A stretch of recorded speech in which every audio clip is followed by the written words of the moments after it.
Hello everybody, welcome once again to your own channel Krishna Singh Deo. I am your coach Krishna. Students, we have started chapter Final Accounts of the Companies. This chapter is for class 12 student, whether you belong to ISC board or CBSE board. इसकी पहली class already हो चुकी है जहां पर हमने एक major heading shareholders fund का सब पार्ट सब हेडिंग जो था शेयर कैपिटल उसको डिस्कस कर लिया था. आज उसी के कंटिन्यूएशन में हम चलने वाले हैं. हमने रिजर्व्स एंड सरप्लस के बारे में भी थोड़ा डिस्कशन कर लिया था, उसमें से एक स्पेसिफिक पार्ट एंड आगे का कुछ पार्ट हमने करना है आज की क्लास में. तो चलो स्टार्ट करते हैं एंड वीडियो में बने रहना till the end. Let's get started students. आपका रिजर्व्स एंड सरप्लस का एक important reserve which is called securities premium reserve. Yes, पिछली क्लास में मैंने बोला था सिक्योरिटी प्रीमियम रिजर्व का मतलब सिर्फ आपको समझा देती हूँ. इसके 5 स्पेसिफिक यूजेस है, उसके बारे में डिटेल में नेक्स्ट क्लास में बताऊंगी. तो आज की क्लास में हम इसके बारे में डिटेल स्टडी करेंगे.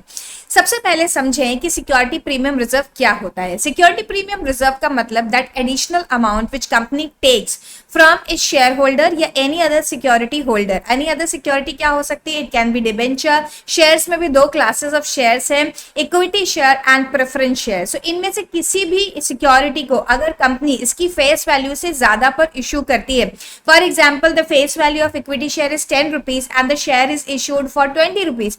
सो ये जो 10 रुपीज एक्स्ट्रा ले रहे हैं इसको बोला जाता है सिक्योरिटीज प्रीमियम रिजर्व या प्रीमियम बोला जाता है. एंड इस प्रीमियम को हम ट्रांसफर करते हैं सिक्योरिटीज प्रीमियम रिजर्व में. क्यों ऐसा है? बिकॉज ये कंपनी लॉ की रिक्वायरमेंट है. As per the requirement of company law कोई कंपनीज के ऊपर लिमिटेशन नहीं है कि कितनी प्रीमियम पर शेयर इशू किए जा सकते हैं, कितने भी % प्रीमियम पे shares can be issued. But only requirement is that कि एज पर सेक्शन 52(2) का रिस्ट्रिक्ट करा हुआ है यूजर्स को कंपनी ने कि सिक्योरिटी प्रीमियम रिजर्व में इस अमाउंट को उठा के रख दिया जाए. शेयर कैपिटल में सिर्फ फेस वैल्यू जाएगी. मतलब अगर लेट्स से कंपनी ने 10,000 शेयर्स किए हुए हैं इशू, तो 10,000 multiplied by 10 equity share capital में जाएगा. और जो ऊपर से 10 रुपए लिए हैं 20 रुपए का शेयर इशू करते टाइम, दैट प्रीमियम का amount will go to security premium reserve. क्या है इसके 5 स्पेसिफिक यूजेस? इसके ऊपर थ्योरेटिकल क्वेश्चन आ जाता है एंड बाकी भी प्रैक्टिकली भी जब हम रिडम्पशन ऑफ डिबेंचर या फिर राइटिंग ऑफ एक्सपेंसेस करेंगे इस कॉन्सेप्ट की हमें जरूरत पड़ेगी. तो इस कॉन्सेप्ट को बहुत अच्छे से या लर्न कर लीजिए, कई बार पढ़ लीजिए. एंड यहाँ पर मैं दूंगी इसको 5 स्टार्स बिकॉज 5 स्टार क्वेश्चन है ये काफी इंपॉर्टेंट है. तो क्या है ये 5 स्पेसिफिक यूजेस? तो सबसे पहला जो यूज है issue off fully paid bonus shares. Yes, ये बोनस शेयर्स क्या होते हैं? बोनस शेयर्स कंपनी क्या करती है जब उसके पास काफी सारा प्रॉफिट इकट्ठा हो जाता है और उसके पास कोई बहुत अच्छे प्रोजेक्ट्स नहीं है हाल फिलहाल हाथ में जहां पे उन्हें इन्वेस्टमेंट करना होता है, तो बोनस शेयर्स मतलब एक तरीके के फ्री के शेयर्स अपने इक्विटी शेयर होल्डर्स को बांट देती है. उस समय पर ये सिक्योरिटी प्रीमियम रिजर्व का अमाउंट कैन बी यूटिलाइज. दूसरा केस है in writing of the preliminary expenses. ये प्रिलिमिनरी एक्सपेंसेस क्या होते हैं? प्रिलिमिनरी एक्सपेंसेस मतलब कंपनी की जब स्टार्टिंग होती है, जब कंपनी का इनकॉर्पोरेशन होता है, रजिस्ट्रेशन होता है, उस समय काफी सारे खर्चे होते हैं जो कि वन टाइम एक्सपेंसेस होते हैं. We can say starting of business करने के लिए ये एक्सपेंसेस होते हैं. तो इन एक्सपेंसेस को बाद में धीरे धीरे करके राइट ऑफ किया जाता है, क्योंकि इकट्ठे इतने सारे एक्सपेंसेस अगर हम statement of profit and loss में लिख देंगे तो हो सकता है हमारा प्रॉफिट 0 बन जाए या हम लॉस में चले जाए. इसीलिए इसे धीरे धीरे करके राइट ऑफ किया जाता है. तो राइटिंग ऑफ के लिए भी सिक्योरिटी प्रीमियम रिजर्व के अमाउंट को यूटिलाइज किया जा सकता है. ये हो गए 2 uses students. Now the third use is in writing of expenses of commission paid or discount allowed on any issue of securities, shares or debenture of a company. जब शेयर्स को इशू किया जाता है तो काफी सारे ब्रोकर्स वगैरह को अपॉइंट किया जाता है, अंडर राइटर्स को अपॉइंट किया जाता है जो लोग शेयर्स को सेल कराएंगे. अभी के लिए इतना समझ लीजिए, जो लोग शेयर्स को सेल कराएंगे और उनको हमें कुछ कमीशन देना पड़ेगा. या फिर जो डिबेंचर्स होते हैं, शेयर्स तो डिस्काउंट पे इशू नहीं हो सकते, लेकिन जो डिबेंचर्स हैं वो डिस्काउंट पर भी इशू होते हैं. मतलब अगर 100 रुपए का डिबेंचर है तो उसे कंपनी 90 रुपीज में 95 रुपीज में इशू कर सकती है. अगर ऐसा कुछ किया जाता है तो जो लॉस हो रहा है, ऑब्वियसली कंपनी अगर 100 रुपए की चीज 95 रुपीज में सेल कर रही है उसे लॉस हो रहा है, या कमीशन पे कर रही है तो भी उसे खर्चा करना पड़ रहा है. तो ये सारे एक्सपेंसेस और losses can be return of from security premium reserve. Again return of का मतलब है यहाँ से इसके लिए यूटिलाइज किया जा सकता है amount. So this is the third use, student. Then what is fourth use? Fourth use is in providing for the premium payable on redemption or of any redeemable preference shares or debenture of the company. Redemption का मतलब मैंने आपको पहले भी बताया था जब मैं आपको DRR समझा रही थी, डिबेंचर रिडम्पशन रिजर्व। रिडम्पशन का मतलब होता है रीपेमेंट करना। तो जब कंपनी प्रेफरेंस शेयर्स का रीपेमेंट करती है या फिर कंपनी डिबेंचर्स का रीपेमेंट करती है, तो हो सकता है कंपनी इस ऑफर को ल्यूक्रेटिव बनाने के लिए, बहुत अच्छा बनाने के लिए शेयर होल्डर्स को या डिबेंचर होल्डर्स को ये ऑफर दे कि अभी आप हमसे 100 रुपए का डिबेंचर या शेयर खरीद लीजिए, जब हम आपसे इसे रीपेमेंट करेंगे तो हम इसके ऊपर से आपको पैसा देंगे, 110 रुपीज या 120 पे करेंगे। तो ये एक्स्ट्रा 10 रुपए 20 रुपए कंपनी दे रही है, एक तरीके का लॉस है। इस लॉस की भरपाई कहां से की जा सकती है? Again security premium reserve can be utilise over here. Then है for the purchase of buyback, for the purchase or buyback of its own share and other securities। redemption word का इस्तेमाल हमने कर लिया प्रेफरेंस शेयर्स के लिए and debentures के लिए। बायबैक इक्विटी शेयर्स को कंपनी बायबैक कर सकती है, हर साल में एक specific percentage of equity shares can be bought back by the company, एक साल का गैप दे करके, तो इसे हम बोलते हैं buying back of the shares. तो जब कंपनी बायबैक करती है, ऑफर देती है अपने एग्जिस्टिंग शेयर होल्डर को कि कंपनी बायबैक कर रही है, आप चाहें तो अपने शेयर्स हमें इस पे प्राइस पे बेच सकते हैं, तभी भी सिक्योरिटी प्रीमियम रिजर्व का इस्तेमाल हो सकता है। तो स्टूडेंट्स ये है 5 specific uses of security premium reserve. हमने बाकी से सारे रिजर्व ऊपर से देख लिए थे, बहुत ज्यादा डिटेल स्टडी बाकी रिजर्व की करने की जरूरत नहीं है, जितनी मैंने आपको मीनिंग समझाई थी वो इंपॉर्टेंट है। एंड डिबेंचर रिडम्पशन रिजर्व तो वैसे भी आपको रिडम्पशन ऑफ डिबेंचर के चैप्टर के साथ काफी डिटेल में पढ़ना है। अगर आप ISC बोर्ड के स्टूडेंट हैं तो CBSE बोर्ड के स्टूडेंट्स को रिडम्पशन ऑफ डिबेंचर का चैप्टर है नहीं, आपको सिर्फ इसको क्या होता है जानना है, only meaning is enough. So one time reading is enough for this. तब यहाँ पर देखिए अगर हम देखें नेक्स्ट हेडिंग आ गई है share option outstanding account. Share option outstanding account भी मैंने आपको उस दिन समझा दिया था। Other reserves and surpluses I had explain to you. अब मैं जा रही हूँ नेक्स्ट टॉपिक की तरफ। जो नेक्स्ट टॉपिक है हमारा, यहाँ पे कुछ एग्जांपल्स दिए हुए हैं, अभी के लिए उन एग्जांपल्स को हम थोड़ी देर के लिए अवॉइड करते हुए चल रहे हैं, क्योंकि हम पहले पूरा जो फ्लो है उस फ्लो को फॉलो करते हुए सारी हेडिंग समझ लेंगे ऊपर वाले पैनल की, इक्विटी एंड लाइबिलिटी की। तो ये नेक्स्ट हेडिंग जो है share application money pending allotment. Share application money pending allotment theoretically आपको मालूम होना चाहिए, प्रैक्टिकली क्वेश्चंस में आपको 99.99% ये नहीं दिखने वाला है। क्या होता है? This is the amount received by the company towards a share application whose allotment date falls after the balance sheet date. Share application आ गई है लेकिन अलॉटमेंट की डेट नहीं आई है, बैलेंस शीट के बाद अलॉटमेंट दिया जाएगा, तो तब तक ये लाइबिलिटी बन जाती है। तो इसे बोलते हैं such application money to the extent not refundable is shown as the share application money pending allotment. क्या इसमें से कुछ रिफंडेबल भी हो सकता है? यस। फॉर एग्जांपल कंपनी ने इन्विटेशन दिया था 10,000 शेयर्स के लिए, 15,000 शेयर्स के लिए एप्लीकेशन आ चुकी है, तो 5,000 शेयर्स का तो रिफंडेबल करना है, वो यहाँ नहीं आएगा। 10,000 शेयर के रिस्पेक्ट में जो अमाउंट होगा अलॉटमेंट के ऊपर, एप्लीकेशन के ऊपर, जिनको बाकी बाद में शेयर्स इशू किए जाएंगे, उसे यहाँ पर दिखाया जाता है। बहुत इंपॉर्टेंट नहीं है, एग्जाम्पल देखिए बताया गया। ओ यहाँ पर मेरा ये जो पेज है बंद हो गया था, ओके इसे फिर से ओपन कर ले रही हूँ। चलिए, तो बहुत इंपॉर्टेंट नहीं है, एज आई टोल्ड यू कि ठीक ठाक है, इसकी इम्प्लीकेशन बहुत ज्यादा आने नहीं वाली है, एक हेडिंग होती है, बस इतना सोच करके आपको इसे याद रखना है, बाकी इसकी बहुत ज्यादा इम्प्लीकेशन कुछ है नहीं। चलिए, अब हमने क्या क्या कर लिया? हमने कर लिया equity and liability. Equity and liability हम पढ़ चुके हैं। इक्विटी एंड लाइबिलिटी के अंदर हमने सबसे पहली मेन हेडिंग देखी थी share holders fund. Share holder fund के अंदर हमने देखा शेयर कैपिटल। एक बार रिकैप करा दूं जब तक ये ओपन हो रहा है। शेयर होल्डर फंड के अंदर हमने देखा था शेयर कैपिटल में ऑथराइज्ड कैपिटल होती है, इशूड कैपिटल होती है, सब्सक्राइब्ड कैपिटल होती है। सब्सक्राइब के अंदर दो सब पार्ट होते हैं, subscribed and fully paid, subscribe but not fully paid. फिर उसके बाद हमने देखा था called up money, paid up money है। फिर हमने रिजर्व्स और सरप्लस में काफी सारे रिजर्व्स एंड सरप्लसेस देखे थे, जैसे कि capital reserve, capital redemption reserve, debenture redemption reserve देखा हमने। फिर हमने देखा सिक्योरिटीज प्रीमियम रिजर्व, ये सब तरीके के reserve, surplus that is statement of balance and statement of profit and loss and any other reserve. ये सारी चीजें पढ़ने के बाद हम जा रहे हैं नेक्स्ट हेडिंग पे। ये जो बीच बीच में एग्जांपल्स दिए हुए इनको मैं अवॉइड करते हुए चल रही हूँ। अभी share application money pending allotment हमने कर लिया एंड फिर इसका काफी सारा डिटेल दिया, उस तरफ हम नहीं जा रहे। अब हम आ गए लाइबिलिटी। इक्विटी एंड लाइबिलिटी में से इक्विटी वाला पार्ट हमने कर लिया। इक्विटी के अंदर 3 सब हेडिंग्स थी। एक था हमारे पास शेयर कैपिटल, दूसरा था reserves and surplus and share application money pending on allotment. अब हम आ गए लाइबिलिटीज। यहाँ पर जो लाइबिलिटीज लिखी हुई है यार, ये सारी की सारी liabilities these are non current liabilities in nature. Non current मतलब कि लॉन्ग टर्म जो है in the nature, current liability की हेडिंग नीचे आएगी। ओके, अब यहाँ पर एक बहुत बड़ा सा एक्सप्लेनेशन दिया हुआ है कि करंट किसे बोलते हैं, नॉन करंट किसे बोलते हैं। हम इसकी तरफ बाद में आएंगे, पहले हम मेन हेडिंग्स को पढ़ रहे हैं because this itself is a big concept जिसे मैं आपको नेक्स्ट क्लास में समझा पाऊंगी। आज जो हम देख रहे हैं कि क्या है ये जो नॉन करंट लाइबिलिटी, इसे क्या बोला जाता है, क्या क्या आता है नॉन करंट लाइबिलिटी के अंदर। तो नॉन करंट लाइबिलिटी के अंदर सबसे पहला सब हेडिंग जो है वो है लॉन्ग टर्म बोरिंग, देन है deferred tax liabilities net and other long term liabilities and long term provision. अच्छा, अब इसमें सबसे पहले हम पढ़ते हैं what is long term boring. Long term boring मतलब कि जो कि बेसिकली 12 महीने से ज्यादा के लिए ऑपरेटिंग साइकिल वाला एक कॉन्सेप्ट यहाँ पर आएगा जिसे मैं बोल रही हूँ, मैं नेक्स्ट क्लास में पढ़ाने वाली हूँ। तो यहाँ पर क्या क्या एग्जाम्पल्स हो सकते हैं, ये एग्जाम्पल्स आपको बहुत अच्छे से ध्यान रखने हैं क्योंकि अगर आपका हेडिंग सब हेडिंग का क्वेश्चन आता है तो एग्जाम्पल्स ही आपको काम आने वाले। तो कौन कौन सी ऐसी लाइबिलिटीज हैं जो कि नॉन करंट है या लॉन्ग टर्म में सेटल होंगी, तो यहाँ पर बॉन्ड्स हो सकते हैं, डिबेंचर्स हो सकते हैं, पब्लिक डिपॉजिट्स हो सकते हैं, premium payable on redemption of debenture हो सकता है, टर्म लोन हो सकता है एंड अदर डिपॉजिट्स हो सकते हैं, अदर मतलब किसी अदर पार्टी से लिया हुआ लोन हो सकता है and other loans and advances हो सकते हैं।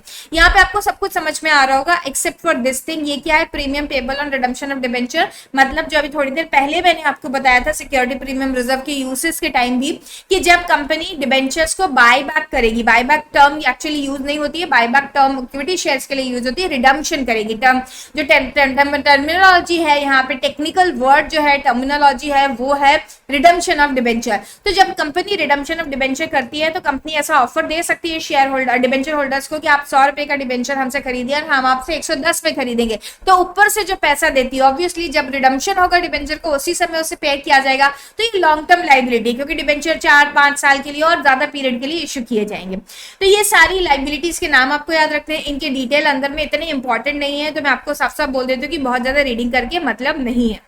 ओके, सो दिस यहाँ पे कोलेटरल सिक्योरिटी वगैरह के बारे में दिया हुआ है, ये सब हमको अभी नहीं पढ़ना है। क्यों? क्योंकि अगेन इसका रिपीटेशन है इन इश्यू ऑफ डिबेंचर का चैप्टर। इश्यू ऑफ डिबेंचर का चैप्टर जो है वो इक्विटी बोल रही है, क्या हो गया मुझे, CBSE board and ISC board दोनों ही बोर्ड में है, इसीलिए उसे हम वहां पर अच्छे से पढ़ेंगे। देन उसके बाद है डेफर्ड टैक्स लाइबिलिटी, थोड़ा सा इसका ज्ञान होना जरूरी है, बाकी एज सच इसकी प्रैक्टिकल इंप्लीकेशन आपके क्वेश्चंस में आने नहीं वाली है। Every year accounting income is compared with the taxable income, क्योंकि क्या होता है जो इनकम टैक्स के अकॉर्डिंगली प्रॉफिट का कैलकुलेशन होता है वो डिफरेंट होता है। वहां पे कुछ एक्सपेंसेस परमिसेबल होते हैं, कुछ नहीं होते, और हमारी बुक्स में जो प्रॉफिट होता है वो अलग निकलता है, ठीक है। इसीलिए कुछ डिफरेंस आ जाता है टैक्स लाइबिलिटी के बीच में, उस डिफरेंस को यहाँ पे बोलते हैं डेफर्ड टैक्स लाइबिलिटी। मेरे ख्याल से अभी के लिए इतना समझना बहुत है। डेफर्ड टैक्स लाइबिलिटी बहुत डिटेल में आपको समझ के इस लेवल पे कोई मतलब नहीं है, क्योंकि बाद में से आपको काफी अच्छे से करना है। अगर टाइम परमिट करता है तो इसके ऊपर डेडिकेटेडली मैं शॉर्ट वीडियो बना करके आपको समझा दूंगी, 5 से 7 मिनट की वीडियो में ये टॉपिक कैन बी एक्सप्लेन बहुत अच्छे से। ओके, चलिए अब जाते हैं लॉन्ग टर्म लाइबिलिटी में। अदर लॉन्ग टर्म लाइबिलिटी हमने ऊपर देख लिया, debentures, bonds, public deposits, long term loans and advances, loan from the other parties, premium payable on redemption of debenture. यहाँ पर आता है अदर करंट लाइबिलिटी के अंदर ट्रेड पेबल्स हो सकते हैं। ट्रेड पेबल्स मतलब क्रेडिटर्स एंड बिल्स पेबल जिनका पीरियड 12 महीने से ज्यादा का है, वो अदर लॉन्ग टर्म लाइबिलिटीज के अंदर आ सकता है। देन लॉन्ग टर्म प्रोविजन जो कि 12 महीने से ज्यादा के लिए प्रोविजन बने हुए हैं, इसका सिर्फ आपको नाम याद रखना है because these names are important. अगर आपको नाम पढ़े हुए नहीं होंगे तो आप जब क्वेश्चन आएगा इनको नहीं कर पाएंगे। तो ये है प्रोविजन फॉर ग्रेच्युटी। ग्रेच्युटी क्या होता है? एम्प्लॉय को रिटायरमेंट के टाइम में दिया जाता है। प्रोविजन फॉर अर्नड लीव, जो जितनी भी लीव्स उसने नहीं ली है during the period of service, उन लीव्स को at the time of retirement in cash कराया जा सकता है एंड उस समय भी उसके लिए भी एक प्रोविजन बनता है। तो ये जो नाम है, जो एग्जांपल्स हैं लॉन्ग टर्म प्रोविजंस के, इनको आपको याद रखना होगा। बाकी as such one time reading is enough. फिर उसके बाद आता है स्टूडेंट, हमने नॉन करंट लाइबिलिटी को कंप्लीट कर लिया। नॉन करंट लाइबिलिटीज के अंदर हमने देख लिया long term borrowing, long term provision, other long term liabilities and long term provisions कर लिया हमने। अब हमारे पास है करंट लाइबिलिटीज। करंट लाइबिलिटी के अंदर अंदर बहुत सारी हेडिंग्स है। फिर से ये देखिए, ये सारी सब हेडिंग है, short term borrowing, trade payable, other current liability, short term provision. अब देखो, short term provision, short term borrowing, अगर मैं बात करूं लॉन्ग टर्म की, तो लॉन्ग टर्म में सिर्फ शॉर्ट की जगह लॉन्ग लगा हुआ था, ठीक है। वहां पर ये अदर करंट में भी अदर लॉन्ग टर्म लाइबिलिटी था एंड शॉर्ट टर्म प्रोविजंस की जगह लॉन्ग टर्म प्रोविजन था। तो ये हेडिंग्स आपने एक बार लर्न करी तो आपको याद रहेगा कि अगर ये नॉन करंट है तो लॉन्ग लॉन्ग लॉन्ग लगा देना है, अगर करंट लाइबिलिटी है तो शॉर्ट वर्ड का इस्तेमाल कर लेना है।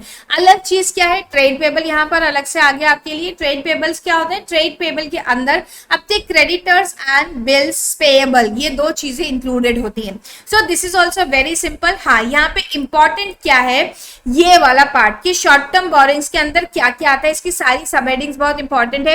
देखिए, एक है लोन्स पेबल ऑन डिमांड, मतलब 12 महीने के पीरियड के अंदर जो जो लोन पे करने हैं उनके एग्जांपल्स आपको बहुत अच्छे से याद रखने हैं। Overdraft limit, cash credit, deposits, other loans and advances and current maturities of long term borrowing. सबसे अच्छा जो और इंपॉर्टेंट पॉइंट है वो है current maturities of long term debt. ये current maturities of long term debt क्या होता है, फॉर एग्जाम्पल हमने 3 साल के लिए कोई लोन लिया, ये पहला साल, ये दूसरा साल और तीसरा साल, जिस साल में पेमेंट करना है। अब पहले साल में हम इसे लॉन्ग टर्म बोलेंगे, सेकेंड ईयर में भी लॉन्ग टर्म बोलेंगे क्योंकि 12 महीने से ज्यादा के पीरियड के लिए ये लोन अभी भी पेंडिंग है। लेकिन थर्ड ईयर जिस साल में इसका रीपेमेंट करना है, अब आप सोचो 12 महीने के अंदर ही इसका रीपेमेंट हो जाएगा, तो इसे अब हम लॉन्ग तो नहीं बोल सकते क्योंकि इसी साल में इसका क्या करना है, पेमेंट करना है।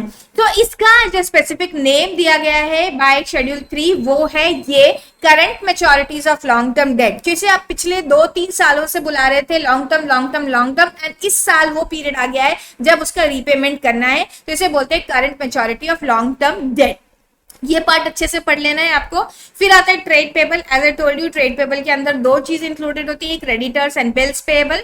फिर है other current liability. This is also important. Other current liability को बहुत अच्छे से पढ़ लेना है क्योंकि इसके एग्जाम्पल याद नहीं रहते। ये आपको बाद में करंट रेशियो पढ़ते टाइम भी याद आएगा, रेशियो एनालिसिस के चैप्टर में वहां जरूरत पड़ेगी। Interest accrued but not due, मतलब किसी सिक्योरिटी के ऊपर इंटरेस्ट अक्रूड हो गया है, ड्यू डेट नहीं आई है लेकिन ईयर खत्म हो रहा है, तो हमें उसे अपने बुक्स ऑफ अकाउंट्स में लिखना पड़ेगा इतने पीरियड के लिए। लेट्स से उसका जो रीपेमेंट आता है या इंटरेस्ट पेमेंट आता है जून में आता है। अब आपको पता है जून कब होता है, नए साल की स्टार्टिंग में। उसका आधा पीरियड पिछले साल रहा होगा और आधा पीरियड नए साल में जाएगा।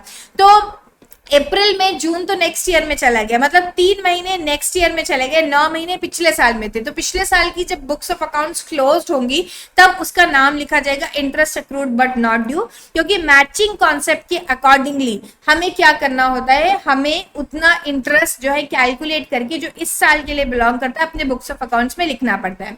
नेक्स्ट है इंटरेस्ट अक्रूड एंड ड्यू, मतलब इंटरेस्ट अक्रूड भी हो गया है एंड ड्यू डेट भी आ गई है, उसे यहाँ लिखा जाता है। इनकम रिसीव्ड इन एडवांस, यानी इनकम जो हमने एडवांस में रिसीव कर ली है, जिसके लिए सर्विस पे नहीं करी, उसे हम करंट लाइबिलिटी मानते हैं, other current liability. Unpaid dividends जो होते हैं, are dividends which are declared and remain unclaimed by the shareholder. Then excess application money which is due for refund, ऊपर इसका आधा पार्ट लिखा था हमने, ऊपर सेकंड पार्ट यहाँ आ गया।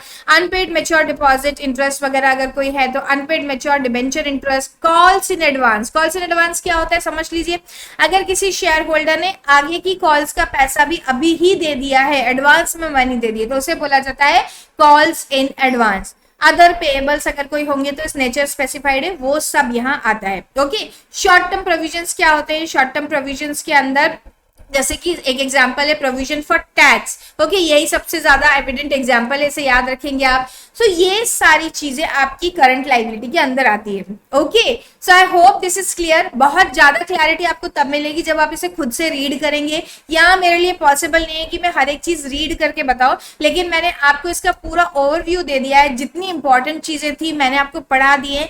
एक्सटेंड मैंने बहुत अच्छे से काफी डीपर एक्सटेंट में जाकर के आपको बता दिया है कि कौन कौन सी चीजें इंपॉर्टेंट है और किसकी शैलो रीडिंग भी चलेगी।